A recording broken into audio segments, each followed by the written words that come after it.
欢迎大家收听听台语唠英文。Learning English in Taiwanese。今仔日要讲的单元是师仔迄份。师仔迄份，这天暗时，阿辉巴肚真枵，伊就建议阿朱甲其他的朋友共同来叫披萨来食。毋过等到披萨来迄个时阵，阿辉犹阁看到披萨整规人走过去，一个人甲本来是4人份的披萨食了一半。虽然讲阿朱咧减肥，毋过看到阿辉这个模样，嘛是规百火拢撑起来。伊真受气，甲这样代志讲互阿明来听。我目睭紧紧看伊甲师仔要食的披萨摕走。I saw her taking away the lion's share of the pizza with my own eyes.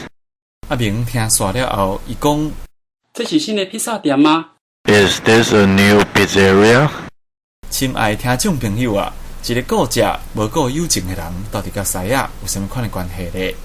原来师仔迄份伫英文内底是分着上大份的意思，所以你若想要讲，伊竟然分着公司上大的股份，互阮真意外。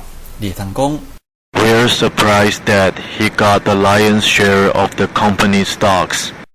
同款，咱个来复习一遍，师仔迄份，也就是分着上大份的意思。The lion's share. 第一句，我目睭金金看到伊摕走上大份的披萨。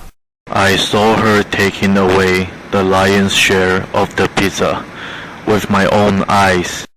第二句，伊竟然分着公司上大的股份，互阮真意外。We're surprised that he got the lion's share of the company stocks.